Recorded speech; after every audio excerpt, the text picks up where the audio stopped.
punya emas haruslah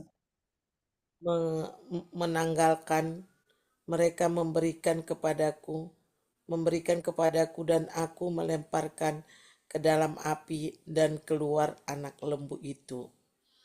Ketika Musa melihat bahwa bangsa itu seperti kuda terlepas dari kandang sebab Harun telah melepaskannya sampai menjadi buah cemoohan bagi lawan mereka. Amin. Ayat 26, maka berdirilah Musa di pintu gerbang perkemahan itu serta berkata, siapa yang memihak kepada Tuhan, datanglah kepadaku. Lalu berkumpullah kepadanya seluruh Bani Lewi. Ayat 27, berkatalah ia kepada mereka, beginilah firman Tuhan Allah Israel, baiklah kamu masing-masing mengingatkan pedangnya pada pinggangnya dan berjalanlah kian kemari melalui perkemahan itu dari pintu gerbang ke pintu gerbang dan biarlah masing-masing membunuh saudaranya dan temannya dan tetangganya. Ayat 28, Bani Lewi melakukan seperti yang dikatakan Musa dan pada hari itu tewaslah kira-kira 3.000 orang dari bangsa itu. Ayat 29, kemudian berkatalah Musa, baktikanlah dirimu mulai hari ini kepada Tuhan masing-masing dengan membayarkan jiwa anaknya laki-laki dan saudaranya, yakni supaya kamu diberi berkat pada hari ini. Ayat 30, keesokan harinya berkatalah Musa kepada bangsa itu, kamu ini telah berbuat dosa besar, tetapi sekarang aku akan naik menghadap Tuhan. Mungkin aku akan dapat mengadakan pendamaian karena dosamu itu. Amin. Silahkan Ida. Ayat 31, lalu kembalilah Musa menghadap Tuhan dan berkata, bangsa ini telah berbuat dosa besar, sebab mereka telah membuat Allah emas bagi mereka.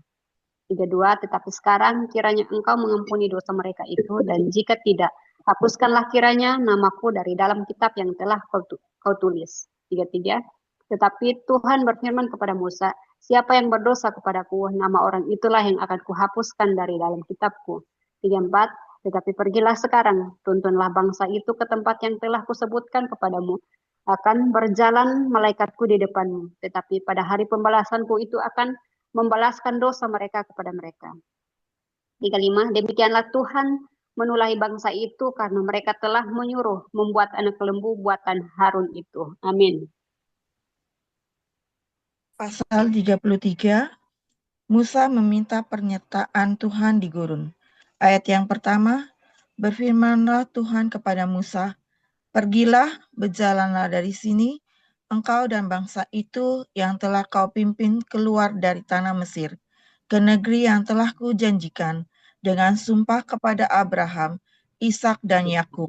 Demikian, kepada keturunanmu lah akan kuberikan negeri itu.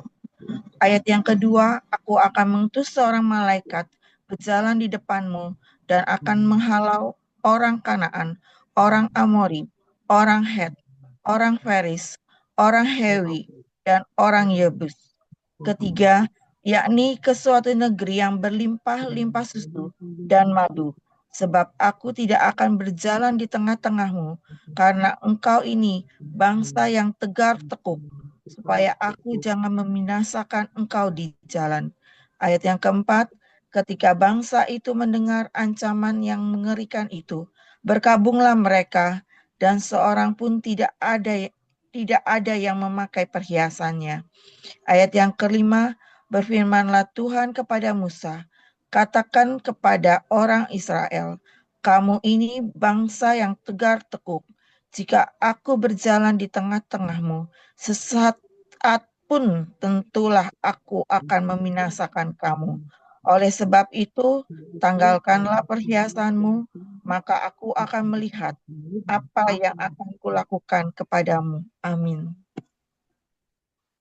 Ayat 6, demikianlah orang Israel tidak memakai perhiasan-perhiasan lagi dari Gunung Horeb. 7, sesudah itu Musa mengambil kemah dan membentangkannya di luar perkemahan, jauh dari perkemahan, dan menamainya kemah pertemuan. Setiap orang yang mencari Tuhan, keluarlah ia pergi ke kemah pertemuan yang di luar perkemahan. 8, apabila Musa keluar pergi ke kemah itu, bangunlah seluruh bangsa itu dan berdirilah mereka, masing-masing di pintu kemahnya, dan mereka mengikuti Musa dengan matanya sampai ia masuk ke dalam kemah. Ayat 9, apabila Musa masuk ke dalam kemah itu, turunlah tiang awan dan berhenti di pintu kemah, dan berbicara Tuhan dengan Musa di sana. Ayat 10, setelah seluruh bangsa itu melihat bahwa tiang awan berhenti di pintu kemah, maka mereka bangun dan sujud menyembah masing-masing di pintu kemahnya. Amin. Ayat 11. Dan Tuhan berbicara pada Musa dengan berhadapmu seorang berbicara kepada temannya. Kemudian kembalilah ia ke perkemahan. Tetapi abdinya Yosua bin Nun, seorang yang masih muda, meninggalkan kemah itu. 12. Lalu kata kepada engkau berkata kepadaku, suruhlah bangsa itu berangkat, tetapi kau tidak memberitahukan kepadaku siapa yang akan kau utus dengan aku. Namun demikian kau firman, aku mengenal namamu dan juga engkau mendapat kasih karunia di hadapanku. 13. Maka sekarang jika aku kiranya mendapat kasih, beritahukan kiranya jalanmu kepadaku, saat aku kenal engkau, supaya aku tetap mendapat kasih karunia di hadapanmu. Ingatlah bahwa ini umatmu. 14. Lalu ia berfirman, aku sendiri akan membimbing engkau dan memberikan firman kepadamu. 15. Berkatalah Musa kepadanya, jika kau sendiri tidak membimbing kami, jangan kami berangkat dari sini. Amin. Amin. Ayat 16. Dari manakah gerangan akan diketahui bahwa aku telah mendapat kasih karunia di hadapanmu, yakni aku dengan umatmu ini, bukankah karena engkau berjalan bersama-sama dengan kami, sehingga aku dengan umatmu dibedakan dari segala bangsa yang ada di muka bumi ini. 17. Berfirmanlah Tuhan kepada Musa, juga hal yang telah kau katakan ini akan kulakukan, karena engkau telah mendapat kasih karunia di hadapanku, dan aku mengenal engkau. Ayat 18. Tapi jawabnya, perlihatkanlah kiranya kemuliaanmu kepadaku. 19. Tetapi firman-Nya, aku akan melewatkan segenap kegemilanganku dari depanmu dan menyerukan nama Tuhan di depanmu. Aku akan memberi kasih karunia kepada siapa yang kuberi kasih karunia, dan mengasihani siapa yang kukasihani. 20. Lagi firman-Nya, engkau tidak tahan memandang wajahku, sebab tidak ada orang yang memandang aku dapat hidup. Amin.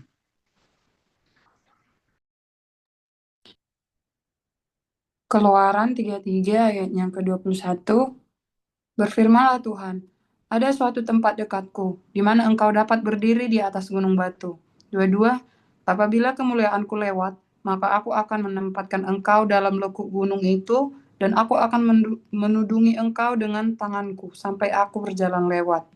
Ayat 23, kemudian aku akan menarik tanganku, dan engkau akan melihat belakangku, tetapi wajahku tidak akan kelihatan. Yang ini lanjut ke Markus ya, Bu Kak. Linda. Oh ya, Markus. Tapi nggak apa-apa kalau mau diterusin ke Herlina juga nggak apa-apa. Markus pasal 11.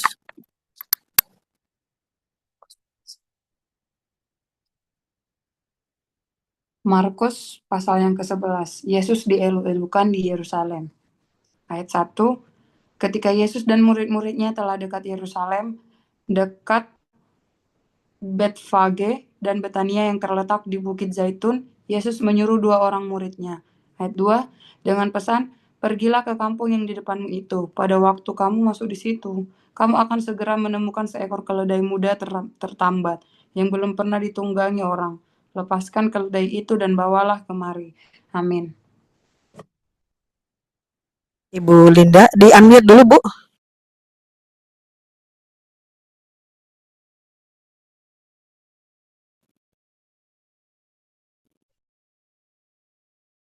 Masih. Nah, ya oke, Bu. Ya, oke. Baik, terima kasih. Saya lanjut dengan Markus 11 ayat 3. Dan jika ada orang mengatakan kepadamu, mengapa kamu lakukan itu? Jawablah, Tuhan memerlukannya. Ia akan segera mengembalikannya ke sini. Ayat 4. Mereka pun pergi dan menemukan seekor keledai muda tertambat di depan pintu di pinggir jalan, lalu melepaskannya. Ayat 5. Dan beberapa orang yang ada di situ berkata kepada mereka, apa maksudnya kamu melepaskan keledai itu? Ayat 6. Lalu mereka menjawab seperti yang sudah dikatakan Yesus. Maka orang-orang itu membiarkan mereka. Ayat 7, lalu mereka membawa keledai itu kepada Yesus dan mengalasinya dengan pakaian mereka. Kemudian Yesus naik ke atasnya. Amin.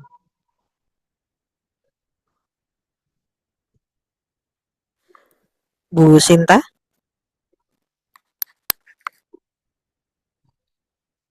Ayat 8. Banyak orang yang menghamparkan pakaian di jalan, apa pula yang menyebarkan ranting-ranting hijau, dan mereka ambil dari ladang.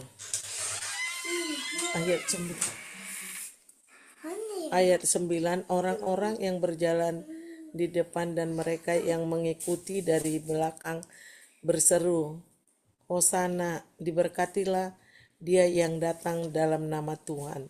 Ayat 10, diberkatilah kerajaan yang datang, kerajaan Bapa kita Daud. Hosana di tempat yang maha tinggi.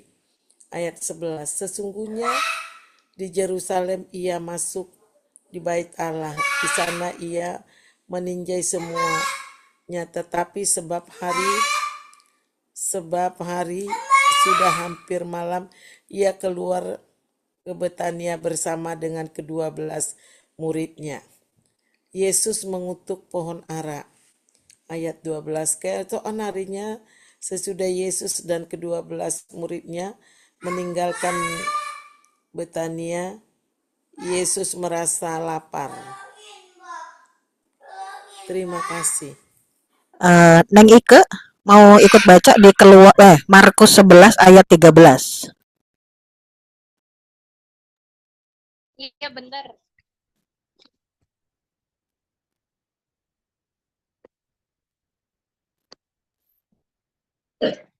Bentar.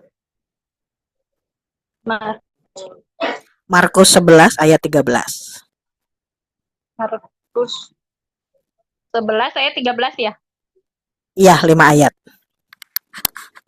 11 ayat 13. Bentar. Saya soalnya baru sampai. Markus 11 ayat 13. Dan dari jauh ia melihat pohon ara yang sudah berdaun. Ia mendekati untuk melihat kalau ia mendapat apa-apa pada pohon itu. Tetapi waktu ia tiba di situ, ia tidak mendapat apa-apa selain daun-daun saja, sebab memang bukan musim buah ara. Ayat 14. Maka katanya kepada pohon itu, jangan lagi seorang pun makan buahmu selama-lamanya. Dan murid-muridnya pun mendengarnya. Yesus menyucikan bait Allah. Ayat 15. Lalu tibalah Yesus dan murid-muridnya di Yerusalem. Sesudah Yesus masuk ke bait Allah, mulailah ia mengusir orang-orang yang berjual beli di halaman bait Allah. Meja-meja penukar uang dan bangku-bangku pedang merpati dibalikannya. Ayat 16. Dan ia tidak memperbolehkan orang membawa barang-barang melintasi halaman bait Allah. Ayat 17. Lalu ia mengajar mereka, katanya, bukankah ada tertulis, rumahku akan disebut rumah doa bagi segala bangsa. Tetapi kamu ini telah menjadikannya sarang penyamun. Amin. Ayat 18, imam-imam kepala dan ahli-ahli Taurat mendengar tentang peristiwa itu dan mereka berusaha untuk membinasakan dia sebab mereka takut kepadanya. Melihat seluruh orang banyak takjub akan pengajarannya. 19, menjelang malam mereka keluar lagi dari kota. Pohon ara yang sudah kering, nasihat Yesus tentang doa. Ayat 20, pagi-pagi ketika Yesus dan murid-muridnya lewat, mereka melihat pohon ara tadi sudah kering sampai ke akar-akarnya. 21, maka teringatlah Petrus akan apa yang telah terjadi, lalu ia berkata kepada Yesus, Rabi, lihatlah pohon ara yang kau kutuk itu sudah kering. 22, Yesus menjawab mereka, percayalah kepada Allah. Amin. Silahkan Kak Ida. Ayat 23, aku berkata kepadamu, sesungguhnya barang siapa berkata kepada gunung ini, beranjaklah dan tercampaklah ke dalam laut, asal tidak bimbang hatinya, tetapi percaya bahwa apa yang dikatakannya itu akan terjadi, maka hal itu akan terjadi baginya. 24, karena itu aku berkata kepadamu, apa saja yang kamu minta dan doakan, percayalah bahwa kamu telah menerimanya, maka hal itu akan diberikan kepadamu. 25. Dan jika kamu berdiri untuk berdoa, ampunilah dahulu sekiranya ada barang sesuatu dalam hatimu terhadap seseorang, supaya juga Bapakmu yang di sorga mengampuni kesalahan-kesalahanmu. 26. Tetapi jika kamu tidak mengampuni, maka Bapakmu yang di sorga juga tidak akan mengampuni kesalahan-kesalahanmu. Pertanyaan mengenai kuasa Yesus. Lalu Yesus dan murid-muridnya tiba pula di Yerusalem. Ketika Yesus berjalan di halaman bait Allah, datanglah kepadanya imam-imam kepala, ahli-ahli Taurat dan tua-tua. Amin. 28. Dan bertanyalah kepadanya, dengan kuasa manakah engkau melakukan hal itu? Dan siapakah yang memberi kuasa itu kepadamu sehingga engkau melakukan hal itu? 29. Jawab Yesus kepada mereka, aku akan mengajukan satu pertanyaan kepadamu. Berikanlah aku jawabnya, maka aku akan mengatakan kepadamu dengan kuasa, manakah aku melakukan hal-hal itu. 30. Baptisan Yohanes itu dari surga atau dari manusia? Berikanlah aku jawabannya. 31. Mereka membincangkannya di antara mereka dan berkata, jikalau kita mengatakan dari surga, ia akan berkata, kalau begitu, mengapakah kamu tidak percaya kepadaku? 32. Tetapi masakah kita katakan dari manusia? Sebab mereka takut kepada orang banyak. Karena semua orang menganggap bahwa Yohanes betul-betul seorang nabi. Amin.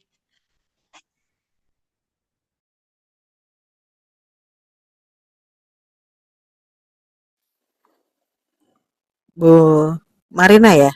Ibu Marina.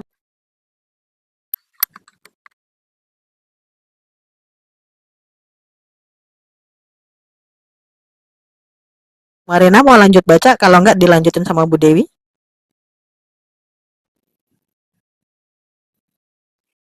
Bu Dewi ambil alih dulu, Bu Dewi. Oke. Ayat 33. Lalu mereka menjawab Yesus, kami tidak tahu. Maka kata Yesus kepada mereka, jika demikian, aku juga tidak mengatakan kepadamu, dengan kuasa manakah aku melakukan hal-hal itu. Markus 12, perumpamaan tentang penggarap-penggarap kebun anggur. Ayat 1, lalu Yesus mulai berbicara kepada mereka dalam perumpamaan. Adalah seorang membuka kebun anggur dan menanam pagar sekelilingnya. Ia menggali lubang tempat memeras anggur dan mendirikan menara jaga. Kemudian ia menyewakan kebun itu kepada penggarap-penggarap lalu berangkat ke negeri lain. Ayat 2. Dan ketika sudah tiba musimnya, ia menyuruh seorang hamba kepada penggarap-penggarap itu untuk menerima sebagian dari hasil kebun itu dari mereka. 3. Tetapi mereka menangkap hamba itu dan memukulnya, lalu menyuruh pergi dengan hampa. Ayat 4. Kemudian ia menyuruh pula seorang hamba lain kepada mereka. Orang ini mereka pukul sampai luka kepalanya, dan sangat mereka berlalu. Amin. Amin. Ayat 5. Lalu ia menyuruh seorang hamba lain lagi, dan orang ini mereka bunuh, dan banyak lagi yang lain. Ada yang mereka pukul dan ada yang mereka bunuh. Ayat 6. Sekarang tinggal hanya satu orang anaknya yang kekasih. Akhirnya ia menyuruh dia kepada mereka, katanya, anakku akan mereka segani. Ayat 7. Tetapi penggarap itu berkata seorang kepada yang lain, ia adalah ahli waris, maka mari kita bunuh dia, maka warisan ini menjadi milik kita. Ayat 8. Mereka menangkapnya dan membunuhnya, lalu melemparkannya keluar kebun anggur itu. Ayat 9. Sekarang apa yang akan dilakukan oleh Tuhan kebun anggur itu?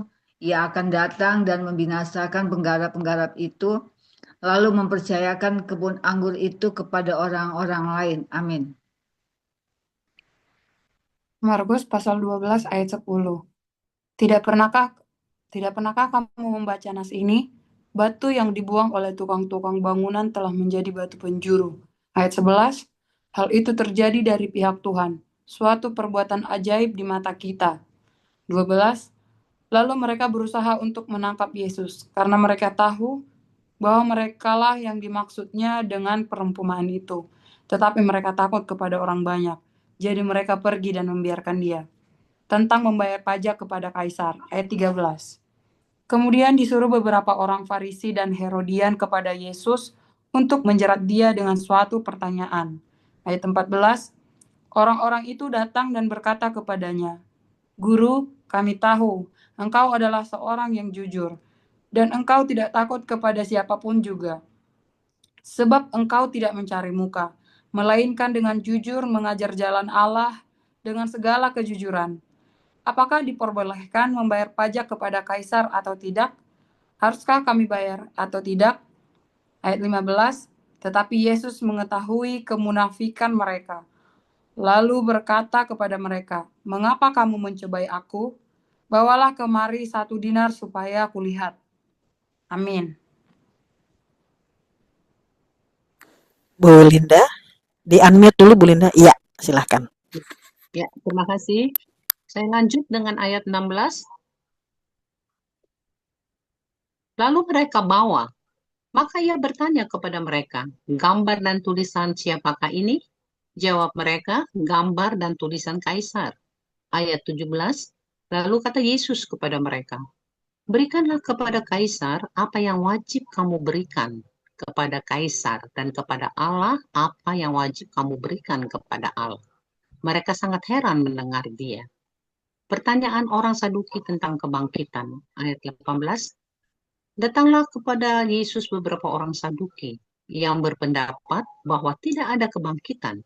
Mereka bertanya kepadanya, "Guru, Musa menuliskan perintah ini untuk kita.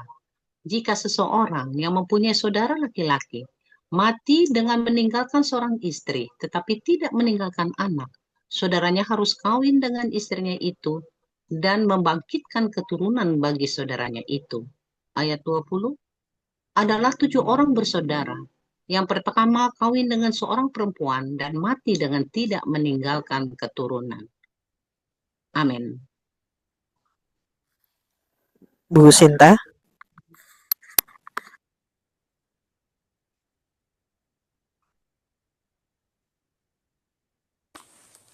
Ayat 21.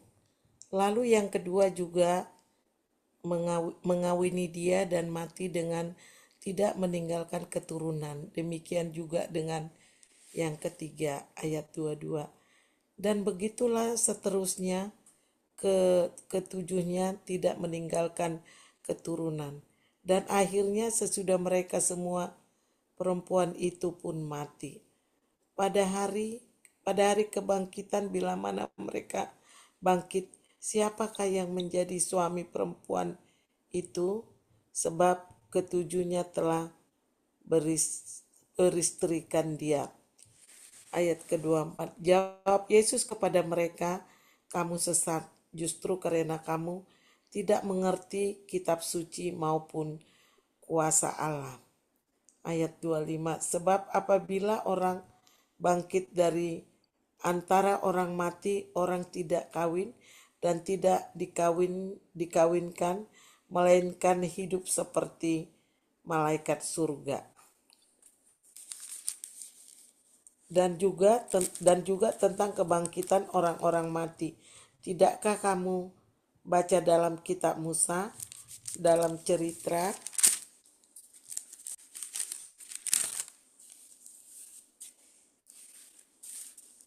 cerita tentang semak duri, bagaimana bunyi firman Allah kepadanya, "Akulah Allah Abraham, Allah Ishak, dan Allah Yakub." Terima kasih. Neng Ike, ayat 27.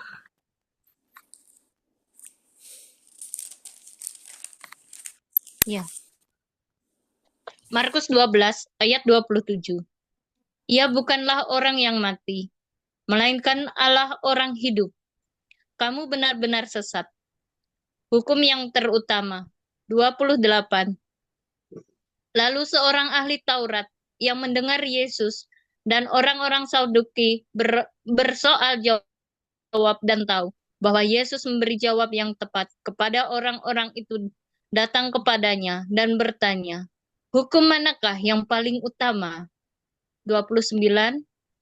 Jawab Yesus, hukum yang terutama ialah dengarlah, hai orang Israel, Tuhan Allah kita, Tuhan itu Esa, dan kasihilah Tuhan Allahmu dengan segenap hatimu, dan dengan segenap jiwamu, dan dengan segenap akal budimu, dan dengan segenap kekuatanmu.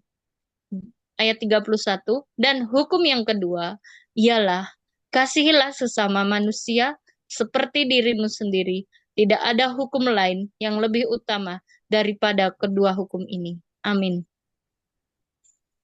Ayat 32, lalu kata ahli Taurat itu kepada Yesus, tepat sekali guru, benar katamu itu bahwa dia Esa, dan bahwa tidak ada yang lain kecuali dia. 33, memang mengasihi dia dengan segenap hati, dan dengan segenap pengertian, dan dengan segenap kekuatan, dan juga mengasihi sesama manusia seperti diri sendiri, adalah jauh lebih utama daripada semua korban bakaran dan korban sembelihan. 34, Yesus melihat, bagaimana bijaksananya jawab orang itu, dan ia berkata kepadanya, engkau tidak jauh dari kerajaan Allah, dan seorang pun tidak berani lagi menanyakan sesuatu kepada Yesus. Hubungan antara Yesus dan Daud. Ayat 35, pada suatu kali ketika Yesus mengajar di Bait Allah, ia berkata, bagaimana ahli-ahli Taurat dapat mengatakan bahwa Mesias adalah anak Daud? 36, Daud sendiri oleh pimpinan Roh Kudus berkata, Tuhan telah berfirman kepada Tuhanku, duduklah di sebelah kananku, sampai musuh-musuhmu kutaruh di bawah kakimu. 37, Daud sendiri menyebut dia tuannya. Bagaimana mungkin ia anaknya pula? Orang banyak yang besar jumlahnya mendengarkan dia dengan penuh minat. Amin. Silakan Kak Ida. Ayat 38. Yesus menasihatkan supaya hati-hati terhadap ahli-ahli Taurat. Dalam pengajarannya, Yesus berkata, hati-hatilah terhadap ahli-ahli Taurat yang suka berjalan-jalan, memakai jubah panjang, dan suka menerima penghormatan di pasar. 39. Yang suka duduk di tempat terdepan di rumah ibadah dan di tempat terhormat dalam perjamuan. 40. Yang menelan rumah janda-janda sedang mereka mengelabui mata orang dengan doa yang panjang-panjang. Mereka ini pasti akan menerima hukuman yang lebih berat. Persembahan seorang janda miskin. 41. Pada suatu kali Yesus duduk menghadapi peti persembahan dan memperhatikan bagaimana orang banyak memasukkan uang ke dalam peti itu. Banyak orang kaya memberi jumlah yang besar. 42. Lalu datanglah seorang janda yang miskin dan ia memasukkan 2 peser, yaitu 1 duit. Amin. Bu Lorita, mau diselesaikan sekalian Bu Lorita menyambung untuk pembahasannya? Sebentar, sampai di ayat berapa? 42. 42. Ya, 43 sekarang ya. Sekarang 42, Bu. 42. Lalu datanglah seorang janda yang miskin dan ia memasukkan 2 peser, yaitu 1 duit. 43. Maka dipanggilnya murid-muridnya dan berkata kepada mereka, Aku berkata kepadamu, sesungguhnya janda miskin ini memberi lebih banyak daripada semua orang yang memasukkan uang ke dalam peti persembahan. 44. Sebab mereka semua memberi dari kelimpahannya, tetapi janda ini memberi dari kekurangannya. Semua yang ada padanya, yaitu seluruh nafkahnya. Amin. Selamat malam, ibu-ibu semuanya. Malam Ibu, Shalom. Shalom. Terima kasih Bu. Ya, terima kasih Bu Joli yang sudah memberi kesempatan pada saya untuk membahas Keluaran 31, 32, 33 dan Markus 11 dan 12. Sebenarnya saya mau share PowerPoint tapi ternyata ada error sedikit. Entah mungkin ada pembaharuan sistem sehingga saya harus ini lagi merubah lagi. Baik, langsung aja ya. Kita mulai dulu dengan pasal yang pertama, Keluaran 31. Ini mencakup berbagai aspek penting dalam konteks pembentukan umat Israel sebagai bangsa yang dipimpin oleh Tuhan. Kemudian saya membagi dalam beberapa poin, yaitu latar belakang, kronologis, kisah, kemudian makna teologis, kemudian peraturan dan hukum yang ditetapkan Tuhan. Latar belakang dalam pasal ini, itu masih sama dengan pembacaan hari sebelumnya, yaitu membahas tentang pembangunan kemah suci dan berbagai peraturan yang diberikan kepada bangsa Israel. Pada titik ini, Israel baru saja diperintahkan mengenai berbagai hukum dan ritual untuk menjaga hubungan mereka dengan Tuhan setelah mereka keluar dari perbudakan di Mesir. Nah, kronologisnya itu Keluaran 31 pas ayat 1 sampai 6 itu panggilan dan pemberian keterampilan. Tuhan memanggil Bezalel, putra Uri, untuk menjadi pengrajin utama dalam pembangunan kemah suci. Jadi itu kalau kita baca urutan kemarin ya, sampai ke ukuran, sampai ke jenis bahan material yang dipilih Tuhan, sampai ke desainnya itu luar biasa. Dia seorang perancang, seorang arsitek, seorang desainer yang handal. Ya, itu beberapa profesi-profesi manusia itu digabung ada pada Tuhan. Dan Tuhan juga memilih orang yang khusus, yang benar-benar memiliki talenta sesuai dengan bidangnya.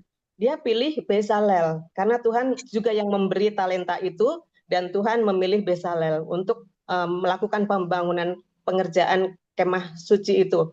Kemudian kronologis berikutnya adalah mengenai pentingnya Sabat. Di ayat 12 sampai 17 itu Tuhan menekankan pentingnya hari Sabat sebagai hari perhentian. Ini bukan hanya sebagai waktu istirahat, tetapi sebagai tanda antara Tuhan dan umatnya. Tuhan memerintahkan untuk memelihara hari Sabat itu sebagai perintah Tuhan, karena itu merupakan tanda perjanjian yang mengingatkan bangsa Israel akan penciptaan, di mana Tuhan menyelesaikan semuanya di hari ke-6 dan hari ke-7 adalah hari istirahat, sekaligus untuk memperingati pembebasan mereka dari perbudakan.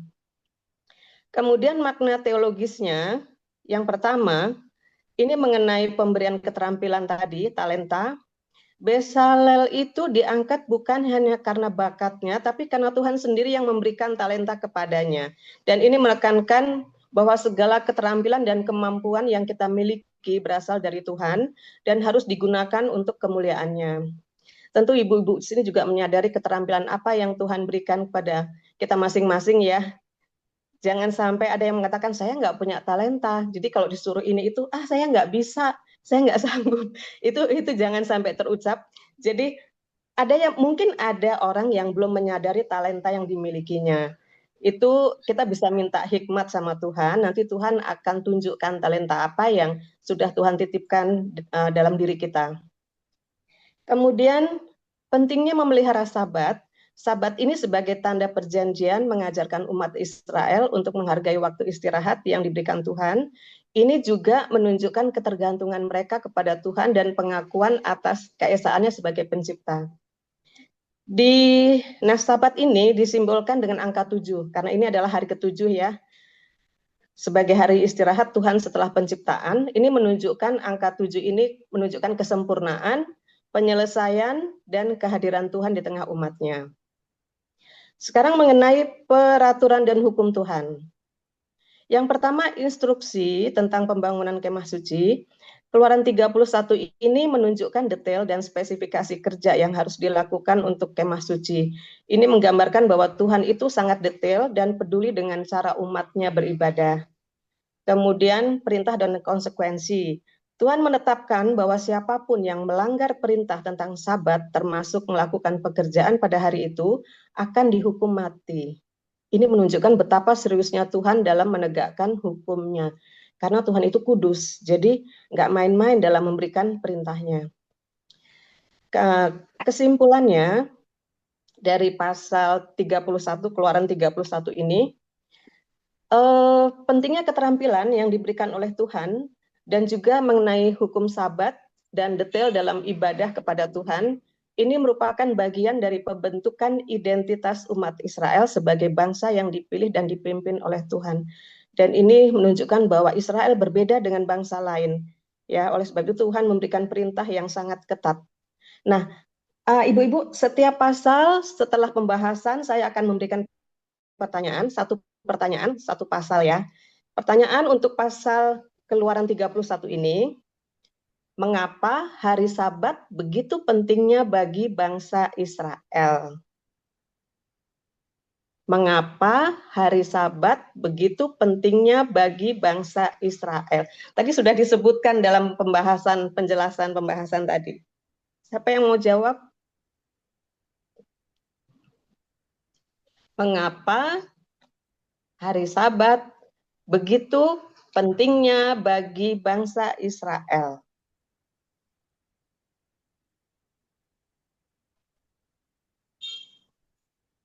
Halo. Siapa yang mau jawab? Mengapa hari Sabat begitu pentingnya bagi bangsa Israel?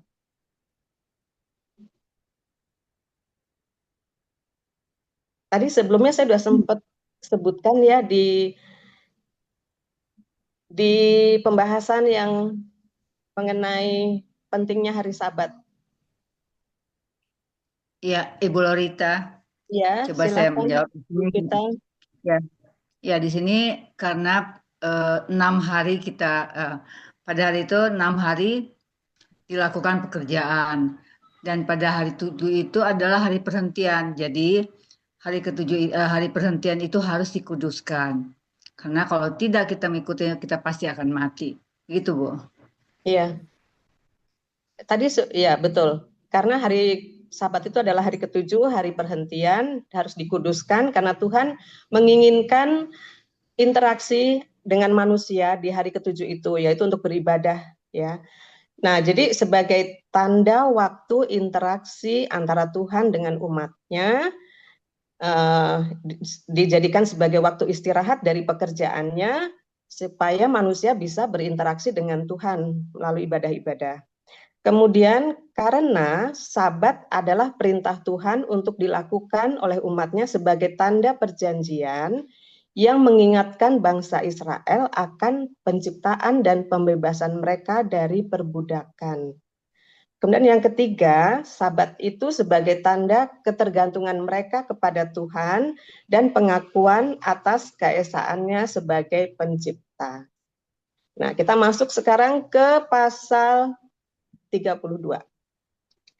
Keluaran 32 ini mencatat peristiwa bersejarah ketika bangsa Israel di bawah pimpinan Musa membuat patung anak lembu emas saat Musa berada di atas Gunung Sinai untuk menerima hukum Tuhan. Nah, sekarang kita lihat latar belakangnya. Latar belakang dari pasal ini, Musa di Gunung Sinai itu dimulai dari Keluaran 19 sampai 31. Musa diundang oleh Tuhan untuk mendekat ke Gunung Sinai di mana dia menerima 10 perintah Allah. Kronologisnya, cepat ngantuk sih. Kronologisnya, kekhawatiran bangsa Israel ketika Musa lambat laun orang Israel menghubungi Harun dan meminta untuk membuat dewa yang akan memimpin mereka. Kemudian pembuatan anak lembu emas, Harun meminta perhiasan emas dari rakyat dan membuat anak lembu dari emas. Kemudian penyembahan dan perayaan, mereka mempersembahkan korban dan bersukacita di depan anak lembu. Hal ini melanggar hukum Tuhan. Nah, perkataan Tuhan kepada Musa, Tuhan memberitahukan kepada Musa tentang tindakan bangsa Israel yang telah membuat dan menyembah patung tersebut. Saat itu Musa belum turun untuk melihat dan mengetahui bangsanya, tetapi Tuhan sudah melihat dan memberitahu Musa bahwa mereka sedang membuat patung lembu emas. Nah, reaksi Musa pada saat itu, ia membela bangsa Israel di hadapan Tuhan, memohon pengampunan. Kemudian Musa turun dari gunung dengan membawa 2 loh batu dan melihat rakyatnya berbuat jahat. Musa menghancurkan anak lembu, memarahi rakyat dan menghukum mereka. Ada 3.000 orang yang tewas oleh pedang. Kemudian Musa berdoa bagi rakyat, meminta pengampunan Tuhan atas dosa mereka. Nah, di sini terjadi pemisahan. Tuhan mengatakan akan tetap menyertai mereka, tetapi pada hari pembalasan Tuhan tetap akan membalas dosa mereka. Makna teologisnya, kisah ini menggarisbawahi bahaya penyembahan berhala. Meskipun bangsa Israel telah melihat kuasa Tuhan, mereka dengan cepat tergoda untuk menyembah sesuatu yang terlihat. Kemudian Musa ini di sini diperlihatkan sebagai gambaran Kristus. Musa menjadi gambaran Kristus, yaitu sebagai perantara antara Tuhan dan manusia. Dan Musa berusaha untuk menebus dosa rakyatnya melalui permohonannya kepada Tuhan. Lebih baik dosa rakyatnya ditanggungkan kepada Musa. Ya, jadi ini kan seperti Tuhan Yesus ya. Tuhan Yesus yang mau mati di kayu salib untuk menebus dosa manusia. Kemudian Tuhan menunjukkan sifatnya yang adil dan penuh kasih, tetapi Tuhan juga ingin mendisiplinkan umatnya dengan menunjukkan solusi melalui pengampunan. Nah, 10 perintah Tuhan itu sudah dituliskan dalam Keluaran 20. Ini merupakan inti dari hukum Tuhan bagi bangsa Israel. Dan di Keluaran 32 ini menyoroti pelanggaran yang dilakukan bangsa Israel terhadap perintah ini. Jadi hukum itu sudah diberikan, tetapi mereka tetap melanggar. Nah, mengenai hukum penyembahan, ini dilarang membuat patung atau gambaran untuk disembah. Penyembahan anak lembu adalah pelanggaran terhadap hukum ini. Kita lanjut sekarang kepada kesimpulan dari pasal 32 ini, mengajarkan kita tentang pentingnya kesetiaan kepada Tuhan dan bahayanya berpaling darinya. Ini juga memberikan kita pemahaman lebih dalam mengenai peran Musa sebagai mediator dan betapa besarnya kasih Tuhan yang tetap menginginkan hubungan dengan umatnya meskipun mereka berbuat dosa. Nah, pertanyaan untuk pasal ini, mengapa Harun menuruti keinginan bangsa Israel untuk membuat dewa sesembahan bagi mereka? Padahal Harun kan udah lihat ya, mujizat Tuhan melalui 10 tulah di Mesir. Bagaimana Musa mengubah tongkat menjadi ular, air menjadi darah, katak berkeriapan, belalang, terus apa lagi? Anak sulung mati, ada banyak. Kemudian terbelahnya laut Tiberau. Kemudian ada lagi tiang awan dan tiang api. Tapi kenapa Harun pada saat bangsa Israel berteriak-teriak minta dewa sesembahan, Harun menuruti permintaan mereka? Karena apa?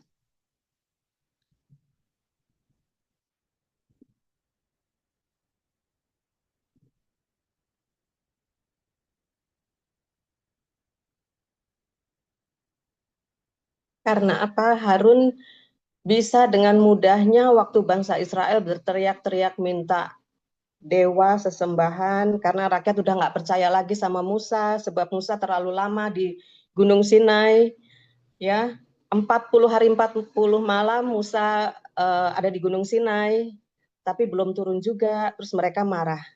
Mereka mulai meragukan kepemimpinan Musa sehingga rakyat bangsa Israel minta dibuatkan Tuhan yang bisa dilihat dengan mata. Padahal lembu emas itu kan nggak bisa berbicara, nggak bisa bergerak, nggak bisa mendengar. Tapi kenapa mereka mau menyembah? Ada yang mau jawab? Kenapa Harun menuruti keinginan bangsa Israel untuk membuat dewa sesembahan bagi mereka? Ada apa dengan Harun? Nah itu pertanyaannya gitu. Ada apa dengan Harun? Kok Harun begitu mudahnya menuruti permintaan bangsa Israel? Harun memerintahkan kumpulkan emas-emas perhiasan mereka. Terus emas perhiasan itu dilebur. Setelah itu dituang, dijadikan patung lembu. Ada apa dengan Harun? Mungkin Harun ini juga gambaran kita ya, ketika kita sudah melayani Tuhan tapi jatuh dalam dosa. Tanpa kita sadari, karena mungkin faktor emosional, atau mungkin karena situasi yang begitu memanas, itu bisa jadi terjadi pada kita. Karena apa? Karena ketakutan. Takut. Karena bangsa Israel banyak, sedangkan Harun sama Musa 2 orang saja. Ya. Gitu. Takut, intinya takut. Karena ketakutan. Mereka ketakutan dengan masa yang begitu banyaknya. Saat itu Harun, satu lagi Maryam. Ada Maryam di situ, tapi Maryam juga mungkin sama dengan orang-orang lain yang ada tabrakan di luar. Karena ketakutan. Siapa lagi? Karena masa yang begitu emosi. Karena masa yang begitu emosional. Mungkin situasinya seperti kita sedang ada di tengah-tengah demonstran di luar. Kan kemarin lagi ramai demonstrasi di gedung DPR kan. Nah, situasinya kayak gitu panas. Sampai ada korban. Karena Harun, bagaimana Harun? Padahal Harun sama-sama Musa. Harun ngangkat, megangin tongkatnya Musa loh. Megangin tangannya Musa supaya tongkatnya itu nggak turun. Supaya ketika berperang bangsa Israel menang terus. Harun ikut megangin, artinya kan Harun ikut melayani Tuhan. Ya. Tetapi kenapa pada situasi seperti itu Harun bisa melupakan Tuhan? Jawabannya karena apa? Karena Harun baru mengetahui Tuhan di tingkat pengetahuan. Harun memahami firman Tuhan di tingkat logos. Logos itu kan pengetahuan ya. Harun belum mengenal Tuhan secara pribadi seperti Musa. Kalau Musa kan berbicara langsung dengan Tuhan ya, mengenal secara pribadi bagaimana karakter Tuhan, bagaimana ketegasan hati Tuhan, bagaimana kekudusan Tuhan. Tetapi Harun hanya mendengar dari Musa. Kemudian akar iman Harun belum mendalam, hal itu yang memudahkan Harun jatuh ke dalam pencobaan, pelanggaran dalam hal ini ya. Kita lanjut sekarang Keluaran pasal 33. Bagian ini menggambarkan hubungan antara Tuhan dan umatnya serta konsekuensi dari ketidaktaatan. Akibat pemberontakan bangsa Israel membuat patung lembu emas dan Musa memohon pengampunan kepada Tuhan untuk umatnya. Kronologis ceritanya, yang pertama perintah Tuhan. Tuhan memberitahukan kepada Musa bahwa dia akan mengirimkan malaikatnya untuk memandu bangsa Israel ke tanah perjanjian. Tapi Tuhan juga menyatakan bahwa Tuhan sendiri tidak akan hadir di tengah mereka karena kekerasan hati mereka. Kemudian Musa memohon kepada Tuhan untuk tidak menjauh dari mereka dan ingin agar hadirat Tuhan tetap menyertai mereka. Ini menunjukkan relasi yang intim antara Musa dan Tuhan. Kemudian janji Tuhan mengabulkan permohonan Musa dengan menyatakan bahwa dia akan berjalan di depan bangsa Israel. Tuhan berjanji untuk memperlihatkan kemuliaannya kepada Musa, tapi secara tidak langsung, melainkan di belakang. Makna teologisnya dari Keluaran 33 ini menekankan pentingnya hadirat Tuhan, sebab tanpa hadiratnya bangsa Israel tidak akan bisa berbeda dari bangsa-bangsa lain. Musa berperan sebagai perantara antara Tuhan dan bangsa Israel. Hal ini mencerminkan kita melihat keseimbangan antara kasih Tuhan yang mau mengampuni dan kebenarannya yang tidak bisa membiarkan dosa tanpa konsekuensi. Dalam Keluaran 33 ini, ayat 18-23, Musa meminta untuk melihat kemuliaan Tuhan. Dalam hal ini Musa sudah 3 kali melihat Tuhan menyatakan dirinya, yaitu ketika Musa di dekat Semak Duri, ketika di Gunung Sinai, dan ada di dalam Keluaran 33 ini. Hadirat Tuhan ada di situ. Cuma Tuhan membelakangi Musa, tidak memperlihatkan wajahnya kepada Musa, karena Musa bisa mati. Ya, nggak boleh. Manusia nggak boleh melihat wajah Tuhan. Kemudian peraturan dan hukum Tuhan. Di pasal ini, Tuhan mengingatkan bangsa Israel untuk mematuhi hukumnya. Dalam konteks ini, ketaatan tidak hanya sekedar mengikuti peraturan, tapi juga mencerminkan hubungan yang benar dengan Tuhan.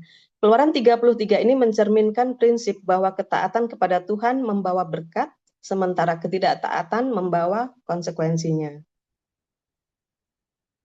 Nah, kesimpulan dari Keluaran 33 ini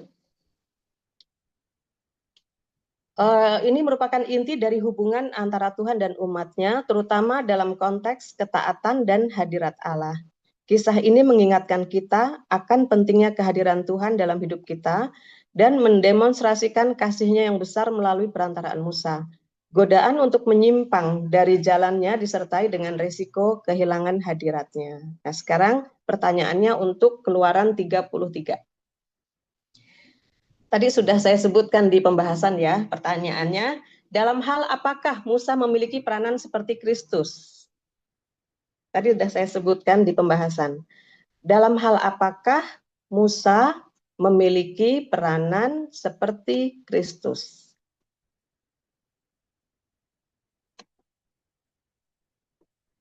Di pasal 31 sampai 33 ini terlihat karakter Musa. Itu persis seperti gambarannya Tuhan Yesus. Dalam hal apa? Ya, ada dua. Ada dua hal. Dalam hal apa?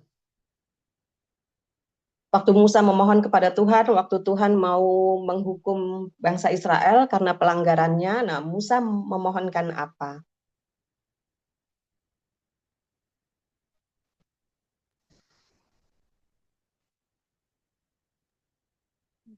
Ada yang mau jawab? Salah nggak Iya, apa-apa, Ibu-ibu? Salah nggak iya saya apa-apa? mau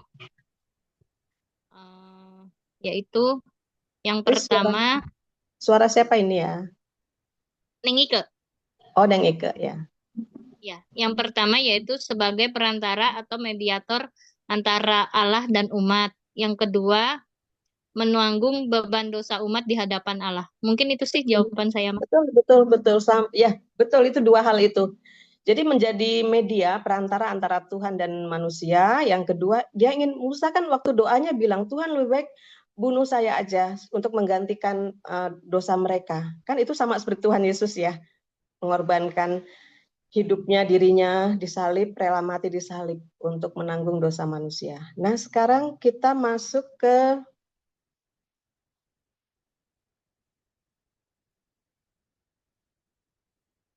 Boleh nggak nambah? ya, boleh. Musa dikasih otoritas. Sebutkan namanya, namanya siapa ini? Barusan yang Tania. bicara. Oh, Tania. Ya, Musa Ya. dikasih otoritas ya. Dikasih apa? Otoritas, maksudnya otoritas dari Tuhan. Otoritas untuk Diberi kuasa, ya, untuk diberi kuasa. Iya, diberi kuasa, diberi otoritas, kuasa ilahi, melakukan mujizat, persis kayak Tuhan Yesus. Berarti ada 3 ya. Ada 3 berarti ya. Tambah 1 lagi. Nah, sekarang kita masuk ke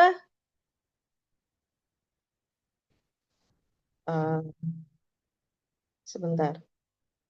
Masuk ke Markus.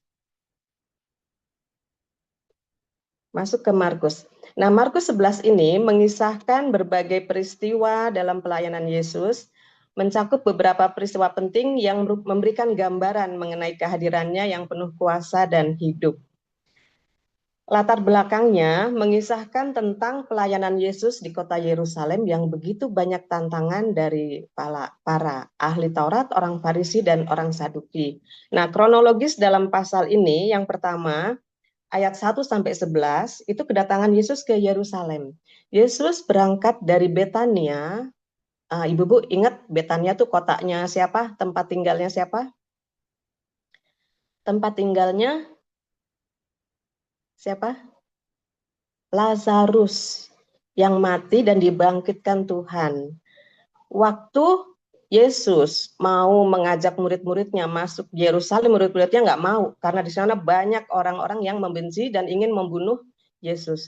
Yesus berangkat dari Betania dan Betfage ya ke Yerusalem dan mengutus 2 muridnya untuk mengambil seekor keledai yang belum pernah dikendarai. Peristiwa ini disebut sebagai kedatangan raja yang memenuhi nubuat Zakaria 9 ayat 9 yang di mana Yesus masuk ke Yerusalem dengan cara yang rendah hati, bukan kuda tapi keledai. Karena keledai itu lebih murah dari kuda. Istilahnya kalau sekarang mobil Mercy sama mobil yang harganya lebih rendah gitu ya. Tuhan Yesus pilih keledai karena ini menunjukkan seorang pemimpin yang rendah hati. Rakyat menyambutnya dengan melambai-lambaikan dahan pohon palem dan meneriakkan Hosiana yang menunjukkan pengakuan mereka akan Yesus sebagai Mesias dan Raja. Kemudian ayat 5-19 itu Yesus menyucikan bait suci. Setelah masuk ke Yerusalem, Yesus pergi ke bait Allah dan melihat pedagang serta penjual hewan yang mengubah bait menjadi tempat berbisnis. Yesus menendang meja-meja mereka dan mengusir mereka. dan berkata bahwa bait Allah adalah rumah doa, tapi mereka menjadikannya sarang penyamun. Tindakan ini menunjukkan bahwa Yesus datang untuk mengoreksi penyalahgunaan di dalam tempat yang seharusnya kudus. Kemudian ayat 12-14, Yesus mengutuk pohon ara. Dalam perjalanan kembali dari Yerusalem, Yesus melihat pohon ara yang tidak berbuah dan mengutuknya. Semoga tidak ada orang lagi yang makan buah daripadamu selamanya. Tindakan ini mengilustrasikan penghakiman terhadap Israel yang tidak menghasilkan buah yang baik. Padahal Tuhan udah begitu baiknya menjaga, memelihara, memberi makan, melindungi, memberikan kemenangan setiap kali berperang, tapi kok ya masih berbuat dosa aja ya. Terutama pada masa pelayanan Yesus. Setelah itu murid-muridnya melihat bahwa pohon itu telah mati hingga ke akarnya. Dan Yesus mengajarkan mereka tentang iman melalui doa. Yesus mengajarkan pentingnya iman yang kuat yang dapat melakukan hal-hal yang tampak mustahil dan menggarisbawahi pengampunan dalam doa. Nah, aspek otoritas Yesus dipertanyakan oleh para ahli-ahli Taurat. Yesus dihadapkan oleh para pemimpin agama yang mempertanyakan otoritasnya. Dia menanggapi dengan pertanyaan mengenai baptisan Yohanes yang membuat mereka terjebak karena takut akan reaksi orang banyak. Ini menunjukkan bahwa Yesus memiliki otoritas yang tidak dapat disangkal, tetapi mereka berusaha menolaknya. Kemudian makna teologisnya mengenai kedatangannya ke Yerusalem adalah penggenapan nubuat dan menunjukkan sifat pelayanannya yang lembut, serta pilihannya untuk membawa penebusan melalui pengorbanan diri. Kemudian penyucian bait Allah, tindakan Yesus membersihkan bait Allah, ini menunjukkan bahwa Tuhan menginginkan kesucian dan ketulusan dalam ibadah, bukan sekedar ritual yang kosong. Ini menggambarkan bahwa Yesus adalah sumber kebenaran dan penyucian. Kutukan terhadap pohon ara merupakan gambaran dari Israel yang tidak mau berbuah, memperingatkan umat tentang pentingnya menghasilkan buah yang baik dalam hidup mereka sesuai dengan perintah Allah. Kehadiran Yesus dalam 3 konteks, yaitu sebelum masuk Yerusalem, saat berada di bait Allah, dan saat memberikan ajaran setelah mengutuk pohon ara. Ini menunjukkan kekuatan dan kepenuhan tindakannya sebagai pengajar dan juga sebagai raja.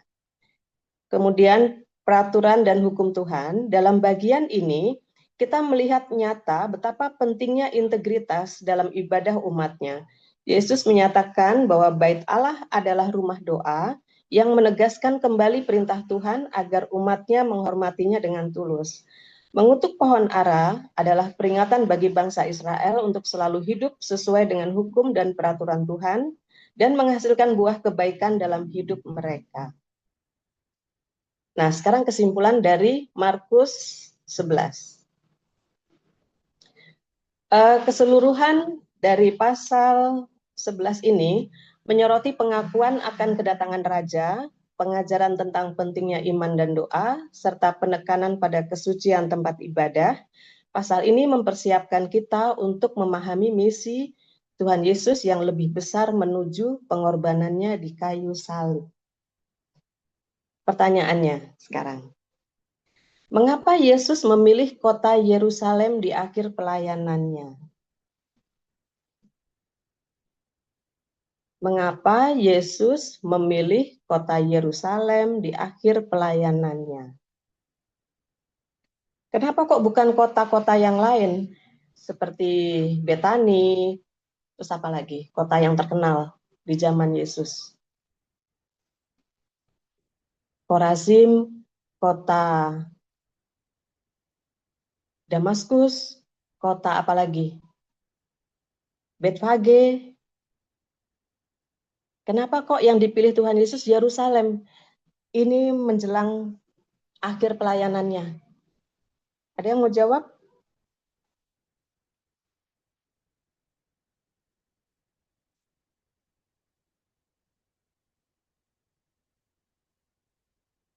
Salah nggak apa-apa. Salah nggak dimarahin. Mengapa Yesus memilih kota Yerusalem di akhir pelayanannya? Karena apa?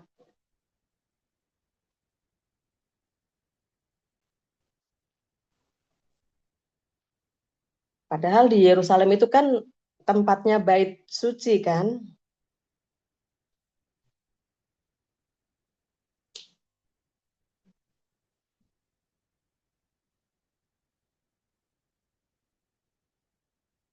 Boleh buka peta Alkitab, kalau ada Alkitab, boleh lihat peta Alkitabnya, peta Alkitab Perjanjian Baru, lokasi kota Yerusalem ada di mana.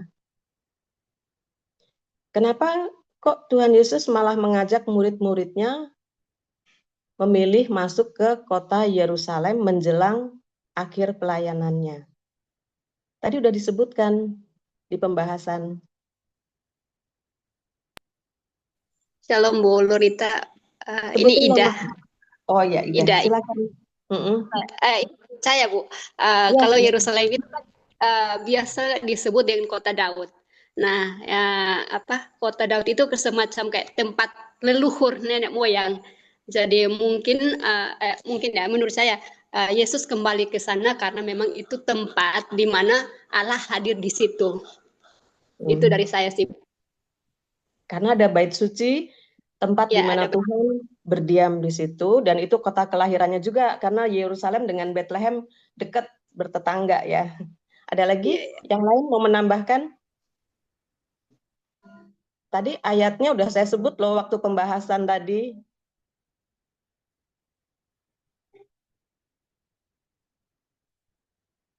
Tadi ayatnya udah saya sebut di pembahasan. Ada lagi yang mau menambahkan? Kalau nggak ada, saya jawab ya. Untuk menggenapi nubuat kedatangannya dalam Zakaria 9 ayat 9, tadi udah saya sebut ayatnya waktu pembahasan, bunyinya, bersorak-soraklah dengan nyaring, hai Putri Sion. Kenapa di situ ditulis Putri Sion? Karena Putri Sion ini adalah sebutan dari kota Yerusalem. Bersorak-soraklah hai Putri Yerusalem, lihat rajamu datang kepadamu, ia lemah lembut dan mengendarai seekor keledai beban yang mudah. Jadi kalau secara teologis, kota Yerusalem itu dilambangkan sebagai perempuan. Gereja Tuhan dilambangkan sebagai mempelai Tuhan Yesus. Seperti itu ya. Itu hanya gambaran aja. Dalam Mazmur 118 ayat 26, diberkatilah dia yang datang dalam nama Tuhan, kami memberkati kamu dari dalam rumah Tuhan. Ini kan dari dalam rumah Tuhan, dari dalam bait suci. Nah, Tuhan Yesus masuk kota Yerusalem di mana ada bait suci di dalamnya. Ya. Nah, sekarang kita masuk ke Markus 12. Markus ini mengisahkan berbagai peristiwa dalam pelayanan Yesus, mencakup beberapa peristiwa penting yang memberikan gambaran mengenai kehadirannya yang penuh kuasa dan yang hidup. Sekarang kronologis ceritanya, ya, latar belakangnya dulu. Markus 12 ini mengisahkan tentang pelayanan Yesus di kota Yerusalem yang banyak tantangan dari para ahli Taurat, orang Farisi, orang Saduki, ya, ada tua-tua, imam-imam kepala. Kemudian di sini itu di Markus 12 itu terjadi pada minggu terakhir kehidupan Yesus, yaitu minggu sengsara. Lokasi utamanya di Bait Allah di Yerusalem. Tujuan mereka ingin mencari kesalahan Yesus untuk menjebaknya dengan pertanyaan-pertanyaan dan membunuhnya. Tetapi Tuhan Yesus nggak bisa dijebak dengan pertanyaan karena Tuhan Yesus memiliki hikmat Tuhan. Kalau kita mungkin bisa dijebak dengan pertanyaan-pertanyaan, tapi kalau Tuhan Yesus nggak bisa. Nah, kronologisnya ya, ayat 1-12. Perumpamaan penggarap kebun anggur. Pemilik kebun ini adalah Allah sendiri, kebun anggurnya adalah Israel, penggarapnya pemimpin Israel, hamba-hamba itu adalah nabi-nabi yang dibunuhin itu, anak yang dikasih itu adalah Yesus Kristus. Ini udah kita bahas di Matius ya. Makna sejarahnya, Israel berulang kali menolak nabi dan kini yang ditolak adalah anak Allah sendiri. Makna teologisnya, Allah penuh kesabaran, penolakan terhadap Yesus membawa penghakiman, dan Yesus menyatakan diri sebagai anak tunggal Allah. Nah, ayat kunci dari bacaan ini, di ayat 10. Batu yang dibuang oleh tukang-tukang bangunan telah menjadi batu penjuru. Sekarang kita lanjut ke ayat 13-17. Ini membayar pajak kepada kaisar. Ini Yesus dijebak dengan pertanyaan, bolehkah membayar pajak kepada kaisar? Terus jawab Yesus, jika iya, berarti Yesus dianggap pengkhianat Israel, tapi jika tidak, maka Yesus akan dilaporkan ke Roma supaya diadili. Nah, jawab Yesus apa? Berikanlah kepada kaisar apa yang menjadi hak kaisar dan kepada Allah apa yang menjadi hak Allah. Makna teologisnya, pemerintah dunia memiliki otoritas terbatas, sedangkan Allah memiliki otoritas tertinggi atas hidup manusia. Jadi, taat kepada pemerintah tanpa melanggar ketaatan kepada Allah. Nah, sekarang ayat yang ke-18 sampai 27. Pertanyaan tentang kebangkitan. Kelompok orang Saduki tidak percaya kebangkitan. Mereka hanya menerima Taurat Musa. Nah, jawab Yesus apa? Allah adalah Allah Abraham, Ishak, dan Yakub. Allah adalah Allah orang hidup.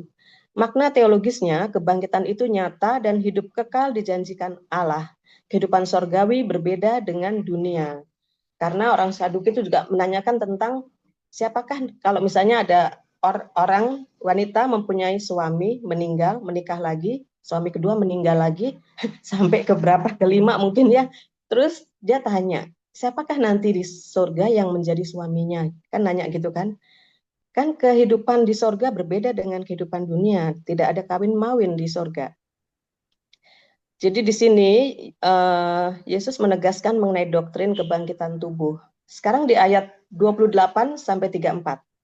Pertanyaan ahli Taurat, hukum manakah yang paling utama? Karena kan tadi di Keluaran ya, ada 10 perintah Tuhan, belum lagi ada peraturan tata ibadah dan sebagainya. Banyak sekali peraturan-peraturan hukum Taurat itu kelihatannya berat sekali dan manusia nggak bisa melakukan sepenuhnya. Berapa ekor hewan yang dikorbankan? Kalau mungkin sekarang ini ada Greenpeace, ada kelompok pencinta hewan, mereka akan protes karena banyak hewan yang dibunuh oleh orang Yahudi ini. Kemudian jawab Yesus apa? Pertama, kasihlah Tuhan Allahmu dengan segenap hatimu, dengan segenap kekuatanmu, dengan segenap jiwamu, dengan segenap akal budimu, dengan segenap kekuatanmu ya. Kasihilah sesamamu manusia seperti engkau mengasihi dirimu sendiri. Nah, kedua hukum ini, maksudnya hukum kasih ini kan terdiri dari kasihilah Tuhan Allahmu dengan kasihlah sesamamu, itu sudah mencakup seluruh hukum Taurat Musa. Jadi intinya ada di ajaran Tuhan Yesus. Jadi Tuhan Yesus datang bukan untuk meniadakan hukum Taurat, tetapi untuk menggenapi hukum Taurat. Iman yang sejati yang diajarkan Tuhan Yesus ini adalah kasih kepada Allah dan kasih kepada manusia. Jadi hukum Tuhan kepada Israel itu maksudnya bukan sekedar ritual, melainkan hubungan kasih dan ketaatan. Sekarang ayat 35 sampai 37. Yesus bertanya ya kepada mereka, bagaimana Mesias disebut anak Daud, padahal Daud menyebut dia Tuhan. Makna teologisnya, Mesias lebih dari keturunan Daud. Bahkan Tuhan Yesus berkata, sebelum Abraham ada, aku ada. Ya, Abraham kan hidup jauh berapa ratus tahun dibandingkan Daud kan. Nah ini sebelum Abraham lagi. Ya, Yesus adalah Tuhan dan Raja kekal. Kemudian ayat 38 sampai 40. Ini peringatan terhadap ahli Taurat. Di ayat ini disebutkan ciri-ciri kemunafikan, yaitu suka penghormatan, doanya panjang, kemudian menindas janda orang miskin. Makna teologisnya, Allah menilai hati, bukan penampilan rohani. Karena kepemimpinan rohani haruslah rendah hati. Kemudian ayat 41 sampai 44, 2 uang peser adalah nilai yang kecil, tapi uang itu adalah seluruh dari miliknya. Nah, makna teologisnya, Allah melihat hati bukan jumlah. Iman sejati adalah penyerahan total. Kemudian mengenai peraturan dan hukum Tuhan. Di pasal 12 ini, antara lain, yang pertama, kesetiaan kepada Allah. Yang kedua, keadilan bagi yang lemah, kaum yang lemah. Yang ketiga, ibadah yang tulus. Yang keempat, kasih sebagai inti hukum Taurat. Yang kelima, tanggung jawab pemimpin rohani. Kemudian makna teologisnya di pasal 12 ini, Yesus adalah anak Allah yang ditolak. Yang kedua, kerajaan Allah menuntut pertobatan. Yang ketiga, iman sejati bukan ritual tapi kasih. Yang keempat, hidup kekal itu nyata. Yang kelima, Allah membela orang kecil dan yang setia. Nah, kesimpulannya, pasal 12 ini adalah pasal konfrontasi dan penyingkapan hati. Yang kedua, pemimpin agama gagal mengenal Allah. Dalam hal ini ahli Taurat, ya, orang Farisi. Yang ketiga, orang sederhana di sini justru yang berkenan di hadapan Tuhan.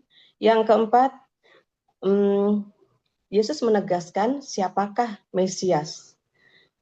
Kemudian inti dari hukum Tuhan, kemudian bagaimana iman sejati itu hidup, kemudian Allah mencari hati yang mengasihi dia dan sesama, bukan kepura-puraan rohani. Nah, pertanyaannya sekarang bukan mengapa lagi, ini gampang. Sebutkan 5 kelompok orang yang membenci dan memusuhi Yesus di Yerusalem. Ada 5. Sebutkan, coba lihat lagi ayatnya, tadi disebutkan ada 5. Sebutkan 5 kelompok orang yang membenci dan memusuhi Yesus di Yerusalem.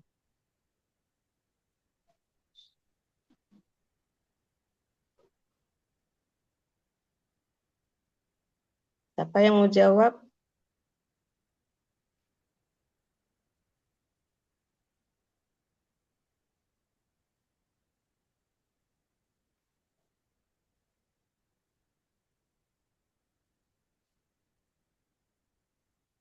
Tadi beberapa sudah saya sebut di pembahasan kelompok orang-orang yang membenci dan memusuhi Yesus. Bahkan murid-muridnya aja takut diajak masuk ke Yerusalem. Karena tahu siapa-siapa yang membenci dan ingin membunuh Yesus.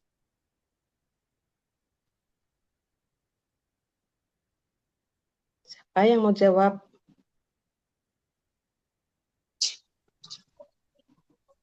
Sebutkan nama ya. Ini siapa nih yang mau jawab?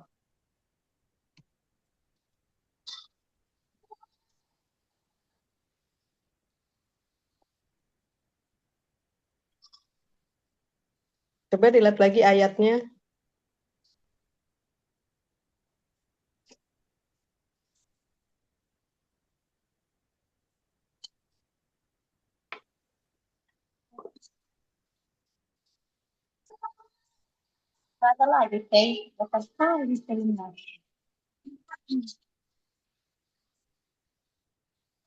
Ada yang mau jawab?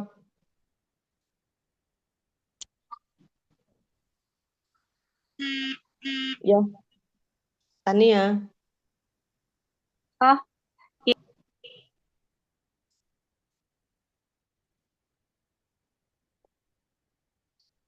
Ini pertanyaan dengar pertama. nggak ya? Dengar. Dengar, Hmm? salah satunya orang Farisi dan apa ini? Orang Farisi. Terus? Herodian ya. Herodian, ya. Herodian. Terus? Saduki. Saduki.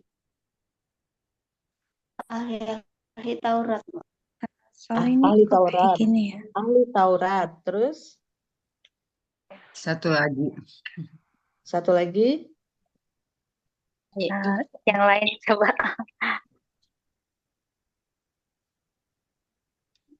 Satu lagi? Yang lain aja, Bu. Oke. Ada lagi? Farisi, Herodian, Saduki, ahli Taurat, satu lagi apa ya? Satu lagi? Kayafas itu sebagai apa Kayafas?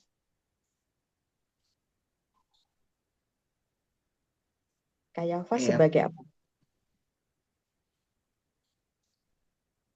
Imam-imam kepala, ya. Jadi imam-imam kepala, ahli Taurat, Herodian, orang Farisi, orang Saduki. Udah 5. Nah, ini pertanyaan mengakhiri pembahasan kita pada malam hari ini. 5 pasal udah kita bahas. Ya, maaf kalau ibu-ibu saya ajak berpikir malam ini, tapi tujuannya untuk pendalaman Alkitab supaya kita lebih mendalami lagi dan mengerti apa kehendak Tuhan di dalam kehidupan kita. Saya serahkan kembali kepada Ibu Kristi.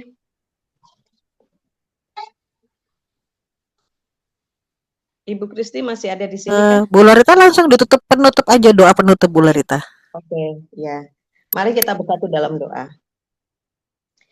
Bapa di surga, kami mengucap syukur Tuhan pada pembahasan kitab pada malam hari ini dari Keluaran 31, 32, 33, dan Markus 11 dan Markus 12.